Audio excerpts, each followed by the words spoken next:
Welcome back. All right, 10 games tonight in the National Hockey League, so we're going to go ahead and review those. This is the last 10-game night I'm going to have for a few weeks, so yeah, tomorrow night at 7, and then we're into the Olympics. All right, let's start things off talking about Boston and Florida. Korpisalo versus Bobrovsky. The Panthers scored, but it was offside, and I could see it. The weird part is I'm watching it live, and I'm like, that's offside. Why didn't they catch it? Not only that, I don't know what was going on with the linesman tonight, but it felt like there were a lot of plays that were offside in this game that weren't called. So at 4:22, Florida scores first. Anyways, Geeky turns it over. Lusterinen puts it in the net. It's 1-0 for Florida. Shots are 3-1 in favor of the Panthers at 6 minutes, but at 7:18, Boston would tie it. Eyssimont buries one on a fast break. Steves and Hampus Lindholm with the assists. There was a scrum. McAvoy was down, and he looked concussed. The way he was helped off the ice, he did return to the game, so doesn't necessarily mean he's not hurt, just that he was able to return to the game. We'll see what his status is tomorrow. He's probably fine. We'll see. Then at 12:43, Eyssimont dekes around Bobrovsky out of the box on a breakaway. Kuznetsov and Peak with the assists. I think my favorite moment in that was there was a woman behind the Florida net who was just begging for that not to go in the net. It was actually kind of funny. Anyway, so that made it 2-1 for Boston. With 52.8 seconds left, Florida gets a power play. Jeannot versus Greer, as it's called, and out of that, the penalties that come out of that mean that instead of Florida getting a power play, it becomes 5-on-5. So Zadorov makes up for that by taking a penalty at the horn, which is a thing he does. Full power play to start the second period, and Florida scores on it at 30 seconds. Balinskis scores from Tkachuk and Lundell. They would draw another power play. They score on that one as well. At 2:47, Tkachuk buries one from the side of the net. Lundell and Balinskis with the assists. It's 3-2 for Florida. There were 9 shots for Boston 30 minutes into this game. They had a much better second half. We get 7 seconds of a 5-on-3 for Boston. During the 5-on-4 on the other side, Florida scores. At 18:33, Lundell tips one in via a 2-on-1 rush. Reinhart with the assist. It's 4-2 Florida, and that's your lead through 2 periods. In the third, Boston fights back. It's a slap pass that goes in off Kastelik at 7:52. McAvoy was the one that slap passed it. Hampus Lindholm with the assists. And then at 10 minutes and 30 seconds, Mittelstadt scores on a power play, buries a rebound. The power play took 9 seconds and ties the game at 4. With 4:17 left, Boston gets what was their 7th power play of the game. That's killed off. We go to overtime. In the overtime, the Panthers controlled early. Lundell and Rodriguez had opportunities. Those are saved. Kuznetsov can't bury a rebound. We go to the shootout. Who else in the shootout but Brad Marchand? Marchand gets the shootout winner against his former team. Florida wins in that shootout 5-4. Your 3 stars are Marchand, Lundell, and Eyssimont. Shots on net, 8 apiece in the first, 12-10 Boston in the second, 7-5 Boston in the third, and the overtime 3-2 for Florida. Final shots 29-26 for the Bruins. Power plays, Boston 1 for 7, Florida 2 for 3. The hits 26-24 for the Florida Panthers. Korpisalo saved 22 out of 26. Bobrovsky saved 25 out of 29. Florida's going to be kicking themselves that they let Boston get a point, though. We'll talk about it when we get to the standings, but Florida needs to go on a run, and they need to make sure that they do that during regulation. All right, moving along. The Chicago Blackhawks, Columbus Blue Jackets, Knight versus Greaves, and 4:46 in. Werenski puts one in off Vlasic's skate in front of the net. Sillinger and Coyle with the assist. Columbus is off and running. The shots are 4-2 for the Blue Jackets at 7 minutes. At 12:50, Provorov roofs a cross-ice pass to make it 2-0. The assist to Fantilli and Marchment. So that's your 2-0 lead. That holds through 20 minutes. In the second period, 5:17 in, it's a costly turnover by Chicago, and Heinen makes him pay. He scores the goal from Coyle at 5:17, makes it 3-0. That's the only scoring through that period, so we end up with a 3-0 lead. Greaves had a very good period, didn't really give Chicago much of a chance. So we go to the third. There was a post for Oliver Moore as the Hawks get some pressure. The shots on net are only 1 apiece, 6 minutes in. Chicago would pull the goaltender with roughly 5.5 minutes left, and at 15:33, Monahan hits the empty net to put this one out of reach. The final score in this one's 4-0 for Columbus. They stay red hot, their 7th win in a row. Your 3 stars are Greaves, Werenski, and Coyle. Shots on net, 8-5 Columbus in the first, 9-5 Chicago in the second, 7 apiece in the third. Final shots 21-20 for Chicago. Power plays, the Blackhawks 0 for 3, Columbus 0 for 1. The hits 14-12 for Chicago. Knight saves 16 out of 19. Greaves shutout. So the Tony the Tiger Magnet, 21 saves on 21 shots. Pretty good night for him. All right. Next up, Montreal and Winnipeg. Montembeault versus Hellebuck. And early on, Winnipeg opens the scoring on the power play. It's 6:07. It's a cross-ice pass buried by Connor, Velarde, and Scheifele with the assist. The shots are 7-0 Winnipeg at 6.5 minutes. They're doing well. There was a post for Connor on a net drive, and then at 16:26, Oliver Kapanen ties the game at 1. The assist to Dobson and Slavkovsky. With 36 seconds left, the Jets get a power play, a chance to get that back. That power play runs to the end of the period, of course. It's a 1-1 tie. Second period, Montreal finishes the kill, and then at 5:28, Anderson tips in a screenshot to make it 2-1. Then at 6:44, Hudson buries one in close. He was in all alone on a fast break. The assist to Anderson and Gallagher.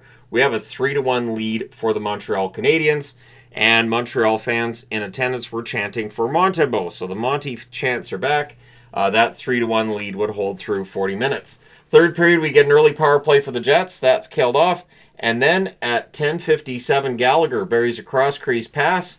Doc and Bolduc with the assists. Montreal widens their lead to 4-1. Goalie pull happens with 5:44 left. We had a post and out for Logan Stanley looking for his 10th goal. We had 1:48 of 6-on-4 for the Winnipeg Jets. They're trying. And at 19:46, a shorthanded goal by Danault ends the hope for Winnipeg. It's an empty netter, shorthanded. 5-1 win for the Montreal Canadiens tonight. Your 3 stars are Montembeault, Gallagher, and Connor. Shots on net, 13-11 Winnipeg in the first, 13-9 Winnipeg in the second, 11-7 Winnipeg in the third. The Jets outshot them 37-27.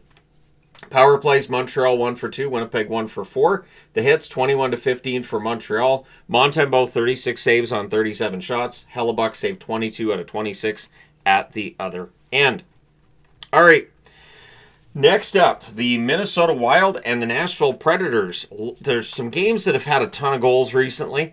Gustafsson versus Saros, and this game had a ton of goals, especially in the first. At 1:49, Boldy goes 5-hole on a fast break. Bogosian and Eriksson Ek with the assists. Minnesota then gets a power play, and they score on that. At 3:36, Boldy with a wrister from a sharp angle. That power play took 8 seconds. Hughes and Zuccarello with the assists. Then there's a power play for Nashville. They score on theirs as well. At 9:26, Forsberg puts one in from in close. That power play took 10 seconds to score. The assist to Yossi and Marchessault. But at 12:58, Minnesota answers. Boldy gets the hat trick in the first period. Get that out of the way. Hughes and Faber with the assist, so it's 3-1. We then had a fight between Hinostroza and Wilsby. Later in the period, there's a power play for Nashville, and at 16:45, Stamkos puts one in from the left circle. That is his spot. The assists to Forsberg and O'Reilly. So another power play goal for Stamkos. It tightens things up to 3-2. Then at 18:21, Howla puts one in off Gustafsson's shoulder to tie the game at 3. The assist to Marchessault and Perbix. So after the first period, 3-3 tie in this one. Second period. At 41 seconds, Evangelista buries a rebound in close. So this game just picked up where it left off with the goals, the assist to Stamkos and O'Reilly. But then sanity takes over and defense shows up. There isn't another goal until 16:06. Yossi mishandles the puck and Trenyan makes him pay. He gets the unassisted goal at 16:06 to tie the game at 4. With 1:54 left, Nashville gets a power play. That runs out the period. It's a 4-4 tie after 2. Third period. It stays 4-4 through most of it. And then at 15:14, Tarasenko puts one in off Blankenberg's skate. The assist to Middleton and Urov. That lead lasts 34 seconds. Nashville gets it back. Yossi puts one in off Faber's skate. The assist to O'Reilly. And so at 15:48, the score's tied at 5. And the 80s Magnets on the board. And we're going to overtime. Minnesota's 23rd overtime, which ties the LA Kings atop the NHL in terms of overtime. The Wild control early. Boldy fires one high. The referee's informed that he sucks for a penalty that Nashville fans want to call that doesn't get called. And then at 4:14 on a 2-on-1 rush, Spurgeon scores to give Minnesota the 6-5 overtime win. Boldy and Kaprizov with the assists. Your 3 stars are Boldy, Spurgeon, and Hughes. Odd to see the road team getting all 3 stars in an overtime game.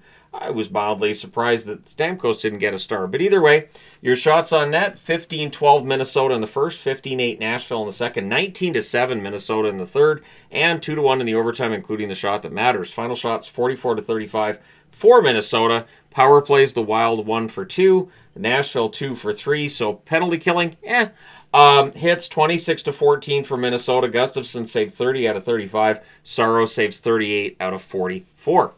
All right, moving along. The San Jose Sharks and the Colorado Avalanche, a game that ended up being pretty entertaining. So it's Askarov versus Blackwood. The Avs are in control early, and Askarov's keeping this thing scoreless at that point. Shots are 6-1 for Colorado 8 minutes in with 2:22 left. Colorado gets a power play. That's killed off. We have no score after the first. Second period, 1:05 in. Lehkonen buries one amidst a dog pile in the crease. The assist to Nichushkin and Makar. The Avs' poor power play is bewildering. I had to write that on the board because it is absolutely crazy that their power play is completely inefficient. It was starting to get things going, but now it's worse than it was before they started getting things going. But they would score at 15:47. Lehkonen with a one-timer and a cross-ice pass. McKinnon and Nichushkin with the assists. And for McKinnon, that is assist number 700 in his National Hockey League career. Makes it 2-0. That's your score through 40 minutes. But San Jose makes things interesting in the third. 43 seconds in, Liljegren with a one-timer from the point. Wenberg and Klingberg with the assists. So all three of them Swedes combining on that goal. And then at 3:34, Kurashev puts one through Blackwood on a rush. Kind of a fast break there. Ties the game at 2 and kind of quiets that Denver crowd a little bit. However, at 12:44, Colorado gets the lead back. It's a point shot past a screen during 4-on-4 play. Manson with the goal, Nichushkin and McKinnon with the assists. Eventually, San Jose has to pull the goaltender, and Nelson hits the empty net at 18:43. Makes your final score 4-2. Colorado gets back in the win column. Your three stars are Lehkonen, Manson, and Nichushkin. Shots on net, 14-5 Colorado in the first. 17-8 Colorado in the second, 12-11 for San Jose in the third. Final shots, 42-25 for Colorado. Power plays, both teams go 0 for 3. The hits, 24-16 for San Jose. Askarov saves 38 out of 41. Blackwood saved 23 out of 25. All right, next up, last one on this board is Detroit and Utah. So it's Gibson versus Vejmelka, and at 57 seconds, Dursey puts one through Gibson from a distance to make it 1-0 for Utah. In fact, it was a good start for Utah. They had the first 3 shots 4 minutes into the game. We get 42 seconds of a 5-on-3 for the Mammoth, and they score during the 5-on-3. At 8 minutes and 11 seconds, it's Schmaltz with a wrister from the slot. The assists to Hayden and Keller makes it 2-0. Detroit kills off the 5-on-4, but it stays 2-0 through 20 minutes. Third period, the Wings had 9 shots at 30 minutes. They would get a lot of shots in the second half of the game, but they let Vejmelka rest first. 57.1 seconds left. There's a power play for Detroit. So that runs to the end of the period. The score stays 2-0 for Utah after 2.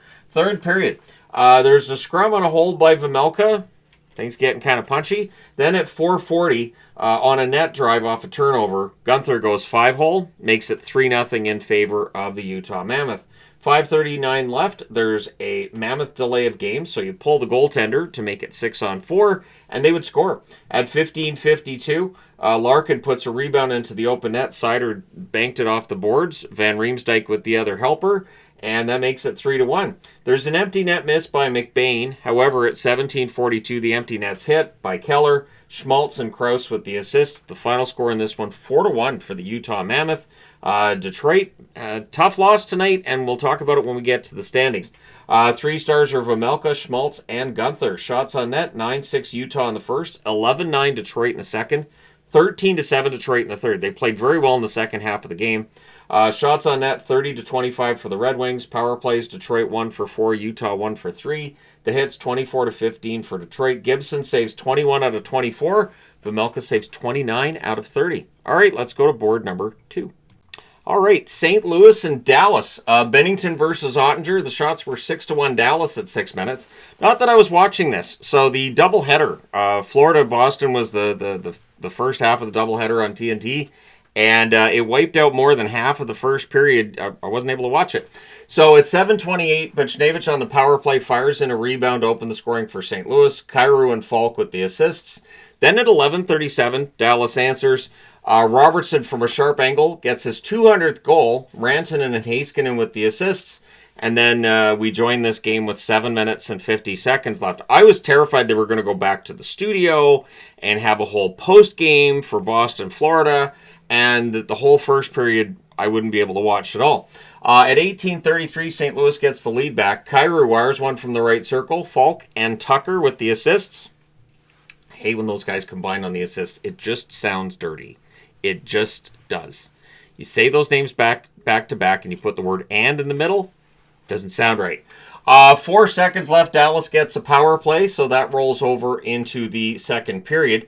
Now, what's interesting is this still shows as a power play goal, apparently, because when I'm looking at the power plays, it says Dallas is 1 for 3. It was right at the end of the power play. So at 1:56, it is a rebound. It's a power play goal. Duchesne gets it from Harley and Ben, so that ties the game at 2. Then at 3:58, Bork buries a rebound from the doorstep to give Dallas the lead at 3-2. The assist to Robertson and Hintz. Jim Montgomery, understanding things are getting out of control, he calls a timeout for the Blues. 30 minutes into this game, St. Louis had 8 shots, and they didn't have a great second half in terms of shots either. Then at 11:57, Ben, who'd been all around the net before that, he gets a goal on a wrister from the slot. Duchesne and Lindell with the assists. It's 4-2 for Dallas. A scrum leads to a Blues power play. Then with 1:46 left, we get another power play for St. Louis, so that runs to the end of the period, but the score's still 4-2 for Dallas. In the third period, it stays tied until 11:05. Snuggerud puts one stick side on Ottinger to get the game within 1 goal. And the shots are 6-0 for St. Louis with 7.5 minutes left. So it happens. Then at 15:31, St. Louis ties it. Toropchenko from Broberg and Snuggerud. So it's 4-4. And I thought, okay, this is that not playing 60 minutes that makes me get nervous about Dallas. But what is it with St. Louis and last-minute goals? At 19:37, I'm pretty sure I've seen this storyline between Dallas and St. Louis very recently. Ben puts in a cross-ice pass on a rush. Heiskanen with the assist in the final minute of the period. It's a goal for Dallas, and it's a regulation win. St. Louis misses out on at least a point here. Your 3 stars are Ben, Robertson, and Snuggerud in the 5-4 victory for Dallas. Shots on net, 12-5 Dallas in the first, 13-5 Dallas in the second, 8-3 St. Louis in the third. Final shots, 28-18 in favor of Dallas. Power plays, the Stars 1 for 3. St. Louis 1 for 4. The hits 28-24 for St. Louis. Binnington saves 23 out of 28. Ottinger saved 14 out of 18. Neither of these Olympic-to-be goaltenders looked fantastic tonight, so it's interesting. It's very, very interesting. Okay, next up. Battle of Alberta. Jarry versus Cooley in this one. The teams trade early power plays, and they score on both of them. 3:12 in, Huberdeau fires one from the right circle on what was the first shot on net for the Flames. Weegar and Gridden with the assists. Then at 5:14, a power play goal is scored by the Oilers. Draisaitl chips one from in close. Nugent Hopkins and Bouchard with the assists. It's a 1-1 tie. Then Calgary would get another power play, and at 14:44, Gridden scores on that from Weegar and Cooley. So Gridden had himself a good game, had a goal and an assist. And they rewarded him by sending him down after the game because he's going to play for the Wranglers during the Olympic break. The Flames get another power play. That one's killed off, but it's 2-1 Calgary after 1. Second period, the shots are 4-2 for the Oilers at 6.5 minutes. Emberson had a fight with Hanley. Then at 11:43, Zari tips in a point shot top shelf. Kadri and Whitecloud with the assists. It's a 3-1 lead for Calgary. 2:54 left. The Oilers get a power play. They score on it at 18:26. It's a sharp angle wrist shot by Draisaitl. He's fantastic from a sharp angle. Bouchard and McDavid with the assist. That cuts the lead to 3-2. That's your score through 40 minutes. At 4:17 into the third period, on a weird one, Kapanen would tie it. The assist to Podkolzin and Bouchard. So we have ourselves a 3-3 tie. Until a little over 2 minutes later at 6:44, Lomberg puts a rebound into the net to give Calgary the lead back at 4-3. Kadri and Whitecloud with the assists. Edmonton had opportunities in that period. Cooley was excellent. There was an empty net miss by Sharangovich that I had to put on the board because those empty net misses can come back to haunt you. But it doesn't. Calgary wins this one 4-3. They win the Battle of Alberta for this season. Your 3 stars are Weegar, Draisaitl, and Cooley. Shots on net, 10 apiece in the first, 15-6 Edmonton in the second, 14-9 Edmonton in the third. Final shots 39-25 for the Oilers. Power plays, Edmonton 2 for 4, Calgary 2 for 3. The hits 19-6 for Calgary. This was not a very physical game. This was not, they were showing, here's what the ugly games look like. Here's fighting and all that, because there really wasn't any of that tonight outside of the one fight. Jari, 21 saves on 25 shots. Cooley, 36 saves on 39 shots. Entertaining game. All right, moving along. The Vancouver Canucks and the Vegas Golden Knights, Lankinen versus Schmid. The shots were 6-3 for Vegas at 9 minutes, but Vancouver ties the shots at 7 with 3 minutes left. Each team had a power play in that first period with no scoring through 20 minutes. Second period, all the scoring shows up. Starting at 5:09, Eichel with a wrister from the right circle, Anderson and Stone with the assists, and then they had another. At 6:34, Reinhart dekes around Lankinen and close, Bowman and Theodore with the assists. Seconds later, Vancouver answers. At 7 minutes and 10 seconds, Elias Pettersson, that's DPD, he rifles one from the left circle via a 2-on-1 rush. Ogren and Bluger with the assists, so Vegas scores again at 7:39. Barbashev roofs one from the slot, Stone and Eichel with the assists. And then there was the question of, did Pierre-Olivier Joseph score? And the answer is no. Schmid saved that. It didn't cross the goal line. And, absolutely fantastic save by Schmid. So Joseph scores at 19:52. It's a point shot past the screen. He does get his first goal as a Canuck. Bluger and Garland with the assists. That cuts the lead to 3-2. However, Vegas in third periods is untouchable. At 2:31, Dorofeev chips one in from the side of the net. Marner and Smith with the assists makes it 4-2. And then at 3:35 to make it 5-2 on a goal by Holtz, Colasar and Lauzon with the assists. And 5-2 is your final, because Vegas in third period's pretty darn good. 3 stars are Eichel, Barbashev, and Schmid. Shots on net, 8-7 Vancouver in the first, 11-9 Vancouver in the second, 15-4 Vegas in the third. Final shots 31-23 for the Golden Knights. Power plays, both teams 0 for 1. The hits 21-18 for Vancouver. Again, I remind Vegas, they can play like that in the third, play like that in every period. Lankinen 26 saves on 31 shots. Schmid 21 saves on 23 shots at the other end. All right, last game of the night. Seattle and LA. Decord versus Kemper. The shots were 3-1 for the Kraken at 5.5 minutes. Clearly, the Kraken had a bit of a weight on their shoulders because of last night's loss, and going into the break, you want to make sure you're playing well. But at 7:42 on a power play, Kuzmenko scores his 30th birthday. Happy birthday. And he scores from Clark and Fiala to open the scoring for LA. However, Seattle answers. At 9:16 on a turnover and on a pass from behind the net, Wright scores. Winterton with the assist. We have a 1-1 tie.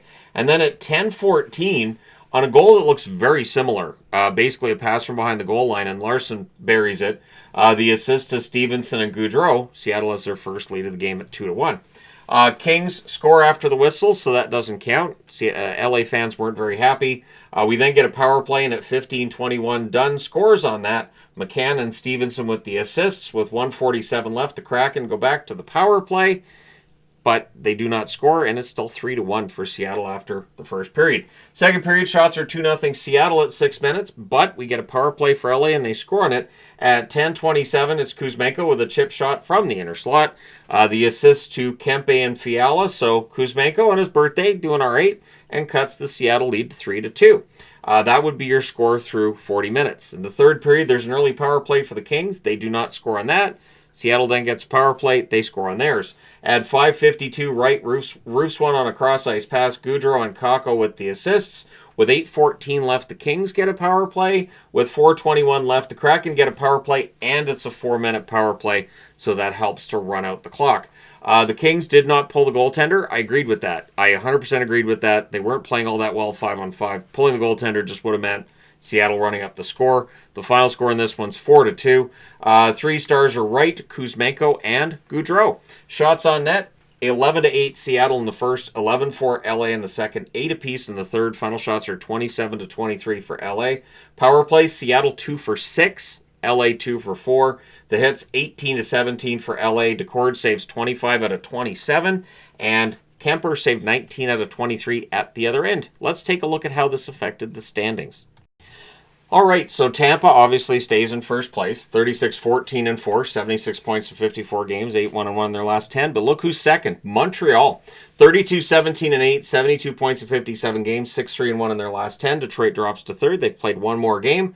33-19-6, 72 points in 58 games. They are 5-3-2 in their last 10 games.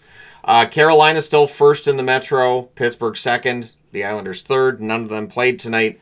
Buffalo did not play tonight either. They stay in the first wildcard spot. With the point tonight, now Boston 32-20-5, 69 points in 57 games, 6-1-3 in their last 10. Their lead over Columbus drops to 4 points. Columbus now within 2 points of the New York Islanders. Columbus 29-20-7, 65 points in 56 games, 9-1 in their last 10 games. They've won 7 in a row. Toronto still second in terms of below the playoff line. Washington stays the same as well.